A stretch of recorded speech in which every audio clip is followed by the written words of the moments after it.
बिस्मिल्लाहिर्रहमानिर्रहीम। World cup का पूरा सिलसिला सफर, वर्ल्ड कप का पूरा मेला खत्म हुआ और पाकिस्तान की टीम ढाका पहुंच चुकी है। बहुत सारी बातें हैं, बहुत सारी चीजें हैं जो आप लोगों से बात करनी है, जो आप लोगों के गोश गुजार करनी है। जिस वक्त पाकिस्तान मैच जीत रहा था वर्ल्ड कप में, मेरे जहन में बहुत सारे सवालात थे। मैं बहुत सारी चीज़ों के ऊपर बेचैन था, इस्तराब में था, लेकिन मुझे मेरे दोस्तों ने और क्रिकेट के मुझसे कहीं ज़्यादा समझदार लोगों ने ये मशवरा दिया कि इन पर मुंह बंद रखो, क्योंकि अगर तुमने ये तमाम बातें अपने मुंह से निकाली तो लोग तुमको नेगेटिव कहा करेंगे, तुमको पैसिमिस्टिक कहेंगे, तुमको मायूसी फैलाने वाला कहेंगे। इस वक्त कौम खुश है, कौम को खुश रहने दो। तो अल्हम्दुलिल्लाह पाक कौम की खुशी सेमीफाइनल तक चली और सेमीफाइनल में जो कुछ हुआ वो हमने देखा। बहरहाल उस मौजू पे बात नहीं होगी। मैं दो चार हकाइक आपके सामने ज़रूर रखना चाहूँगा और मैं चाहूँगा कि अब ये सिलसिला आइंदा 11 महीनों तक चले, क्योंकि ये कप हमारा है।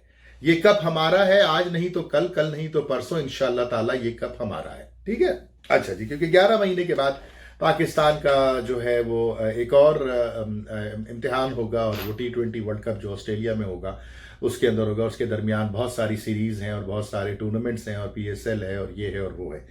मैं थोड़ा सा आपको वर्ल्ड कप के हवाले से दो चार चीजें बता दूं। बाबर आजम और रिजवान का जब नाम निकलेगा तो मैं ये समझता हूं कि पाकिस्तान के शेरों में अगर नाम किसी का लिखा जाएगा तो वो रिजवान का लिखा जाएगा। पाकिस्तान के मुजाहिदों में अगर किसी का नाम लिखा जाएगा तो रिजवान का लिखा जाएगा।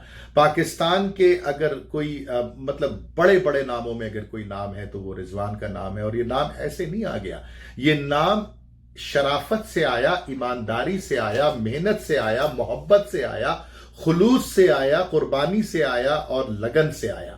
ये नाम गेंदें बनाकर नहीं आया, ये नाम जिपर्स के ऊपर बॉल रगड़ने से और टेप लगाने से और चुंगम लगाने से नहीं आया। ये नाम सांसों की तकलीफों को सहने के बाद आया। ये नाम अस्पताल के इंटेंसिव केयर यूनिट के अंदर लेट करके पाकिस्तान जिंदाबाद के नारे लगाने से आया। ये नाम अल्लाह के हुजूर सिजदा रेज होने से आया। ये नाम ईमानदारी से हासिल किया गया। और पाकिस्तान की क्रिकेट की तारीख में जब कोई नाम लिखे जाएंगे तो उन चंद नामों में ये नाम होगा कि जो डॉक्टर से ये कह रहा था कि मुझे इससे गर्ज नहीं कि मेरी सांस जो है वो कैसी चल रही है, मैं मैदान के अंदर से वापस जिंदा आऊंगा कि नहीं, मैं तो मैदान में जाऊंगा क्योंकि पाकिस्तान को मेरी जरूरत है, मेरी कौम को मेरी जरूरत है। ये वो जज्बा है कि जो बॉर्डर पे खड़े उस बावर्दी सिपाही के अल्फाज और उसके जज्बात की तर्जुमानी करता है, जो पिछले 74-75 सालों से हमें और आपको सुकून की नींद देने का जरिया बने हुए हैं। मैं सलाम पेश करता हूं रिजवान की मां को, मैं सलाम पेश करता हूं उस धरती को, मैं सलाम पेश करता हूं उस कौम को कि जिसने रिजवान जैसे लड़के को जन्म दिया। और इस तरह के सैकड़ों नौजवान, हजारों नौजवान और लाखों नौजवान सुबह से शाम तक पाकिस्तान के परचम की सरबुलंदी की बात करते हैं। अब पाकिस्तान जो वर्ल्ड कप हारा और उसके अंदर हारने की बहुत सारी वजूहात रही, उसमें एक बड़ी वजह यह रही कि हमारे जो कतर धरता है आज के जमाने के और आज से पहले के जमाने के, उन्होंने पाकिस्तान की बोटियां नोचने का जो सिलसिला शुरू किया था वो आज तक जू का तू जारी है। पहले वो किट पहन के किया करते थे, उसके बाद फिर उन्होंने अपनी कीमतें लगा के, गले में प्राइस टैग लगा के किया करते थे। और अब वो टेलीविजन स्टेशन पे बैठ के तबसरे करके अपनी जेबों में रुपए भर भर के करते हैं।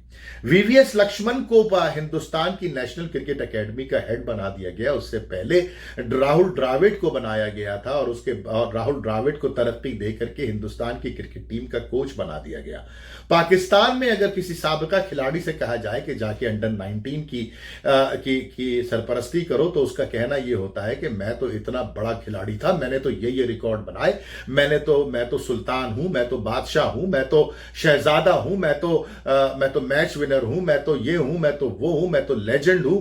मैं अगर बनूंगा तो पाकिस्तान क्रिकेट टीम का कोच बनूंगा और इसके अलावा मैं कुछ भी नहीं बनूंगा। इसीलिए पाकिस्तान क्रिकेट टीम में आज तक पिछले कई सालों से ना तो कोई ऑफ स्पिनर आया, ना कोई ढंग का मिडिल ऑर्डर आया, ना कोई मैच फिनिशर आया, ना कोई विकेट टेकर आया, ना कोई मैच बनाने वाला आया। जो आए वो 40 बरस की उम्र क्रॉस करने के बाद भी वापस बुलाए गए टीम में और उनसे हाथ जोड़ के कहा गया कि हमारे पास मिडिल ऑर्डर नहीं है, क्योंकि पिछले 7 वर्षों में जिन लोगों ने पाकिस्तान की बागडोर संभाली थी, उन्होंने सिर्फ टीए लिए और जौनसा करते रहे बैठ करके टेलीविजन पर, और जौनसा करते रहे, जौनसा करके फवाद आलम की जिंदगी तबाह करी, जौनसा करके हम्माद आजम की जिंदगी तबाह करी, जौनसा करके उन्होंने बिलावल भट्टी की जिंदगी तबाह करी, जौनसा करके अब्दुल रज़ाक की जिंदगी तबाह करी, जौनसा करके उन्होंने यूनुस खान को परेशान किया, जौनसा करके तौकीर उमर को परेशान किया। इस तरह की फहरिस्त लंबी है और बहुत लंबी है और चलती चली जाएगी, चाहे वो उस्मान शिनवारी हो, चाहे वो बिलावल भट्टी हो, चाहे वो सईद अजमल हो, चाहे वो कोई भी हो। 50 नाम मैं आपके सामने बैठ के दे सकता हूं। उनसे पहले भी इस तरह के 50 कैरेक्टर पाकिस्तान की क्रिकेट के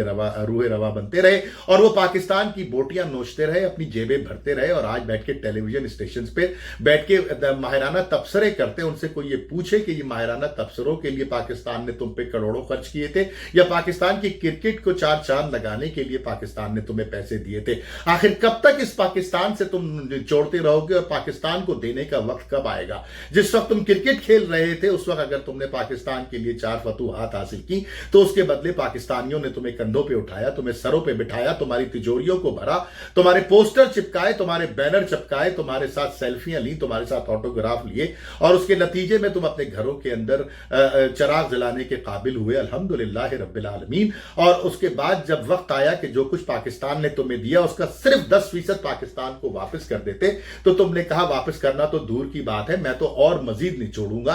और पिछले 2-4 हफ्तों के दौरान आपने जिस टेलीविजन स्टेशन को घुमा के देखना है देख लीजिए, चाहे वो लोग के जो जिपर के ऊपर बॉलें रगड़ रगड़ के रिवर्स स्विंग 5वें ओवर में और 6ठे ओवर में शुरू कर देते थे अपने आप को बादशाह और अपने आप को जादूगर कहलाने के लिए, चाहे वो लोग हों, चाहे वो लोग हों जो 40,000 और 20,000 डॉलर के लिए मुल्क की इज्जत को खाक में मिला के जेलों में वक्त गुजार के आकर के वहां बैठ के क्रिकेट पे तबसरे कर रहे हो। हर किस्म के लोग आपको मुख्तलिफ टेलीविजन स्टेशन पे मिलेंगे, हर किस्म के लोग, वो तमाम लोग जिन पर इस मट्टी का कर्ज है वो उन टेलीविजन स्टेशन पे बैठ करके अपने आप को क्रिकेट का सूरमा कहलाते रहे, अपने आप को क्रिकेट का बादशाह कहलाते रहे, और जिन लोगों से उम्मीद थी कि पाकिस्तान के लिए कुछ करेंगे, चाहे उसमें कोई भी नाम हो, मैं यह नाम किसी का नहीं लूंगा, वो भी यही काम करते रहे। लेकिन अगर मिसाल देखनी है तो हिंदुस्तान की मिसाल देखो, जहां से अंडर 19 की जो कोचिंग थी वो राहुल द्रविड़ को मिली, वर्ल्ड कप जितवा के आया, नए नए बच्चे तैयार कराए,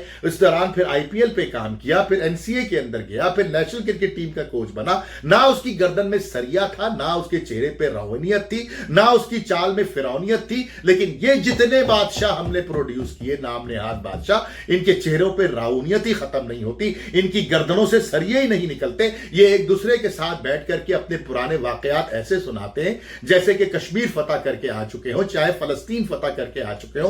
कौन नहीं जानता कि जस्टिस कय्यूम की रिपोर्ट में इनके नाम थे? कौन नहीं जानता कि इन्होंने किस किस मौके के ऊपर पाकिस्तान को रुसवा किया? ये वो बातें हैं जो आइंदा 10-15 वीडियोस में मैं आपसे करता रहूंगा। इस वक्त जो मेरे सामने स्टैटिस्टिक्स है वो वर्ल्ड कप की स्टैटिस्टिक्स है। 2 लड़के आपकी टीम में खेलने वाले थे, एक मेरा मुजाहिद बाबर आजम और एक मेरा मुजाहिद रिजवान। इन दोनों ने पाकिस्तान की बैटिंग को अपने अपने अपने अपने कंधों पे संभाला और संभाल करके हर वो मैच जिसमें ये परफॉर्म किया, बल्कि सारे ही मैचों में परफॉर्म किया, तो पाकिस्तान ने जीत का मजा चखा। लेकिन एक प्रॉब्लम रही इन कोचेस के लिए, इस पूरी इंतजामिया के लिए, कि इन दोनों के स्ट्राइक रेट 125-126 से बढ़ के ना दिए, जबकि दूसरी टीमों के जो ओपनर्स थे उनके स्ट्राइक रेट 140, 145, 148 रहे। मैं आपको मिसाल देता हूं, डेव वार्नर का स्ट्राइक रेट 147 रहा, आपका मिचेल मार्श का स्ट्राइक रेट 148 रहा, जबकि रिजवान का और बाबर का स्ट्राइक रेट 126 और 127 रहा। अगर यही 148 और 147 के स्ट्राइक रेट पे खेलते, जब आपके पास एक मुस्तनद ओपनर मौजूद था और उसको आप कॉन्फिडेंस देके खिलाते, तो शायद 150 के स्ट्राइक रेट पे वो खेलता और पाकिस्तान 177 के बजाय 210 और 220 का टारगेट देता। लेकिन चूंकि इनकी तैयारियां नहीं की गई, दिमाग नहीं इस्तेमाल किए गए, तो हम 177 पे आके अटक गए। बहरहाल इस मौजू पे मजीद बात होगी, पाकिस्तान के बांग्लादेश की ट्रिप पर भी बात होगी और साथ साथ ये भी होगा, क्योंकि पता ये चला है कि हिंदुस्तान की तरफ से बाकायदा दावतनामे दिए जा रहे हैं कि हमें पाकिस्तान के साथ क्रिकेट खेलनी है। पाकिस्तान के बारे में एक बात याद रखिएगा, मैं ये वीडियो खत्म कर रहा हूं क्योंकि ये सिलसिला वीडियोस का इंशाल्लाह चलता चला जाएगा, कि पाकिस्तान के बगैर ये दुनिया अधूरी है। पाकिस्तान है इंशाअल्लाह ताला तो ये दुनिया मुस्तहकम है। अगर पाकिस्तान के बाल भी बेका होता है खुदा ना खास्ता, तो इस दुनिया के अंदर हलचल मच जाती है। वही टीम है जो पाकिस्तान से बोरिया बिस्तरा गोल करके गई, आज मेरे मादर मिल्लत, मेरे प्यारे पाकिस्तान के हाथ पैर जोड़ रही है कि हमें आके खेलने दो यहां पर। अब खुद ही को कर बुलंद इतना कि हर तकदीर से पहले खुदा बंदे से खुद पूछे, बता तेरी रजा क्या है। पाकिस्तान जिंदाबाद।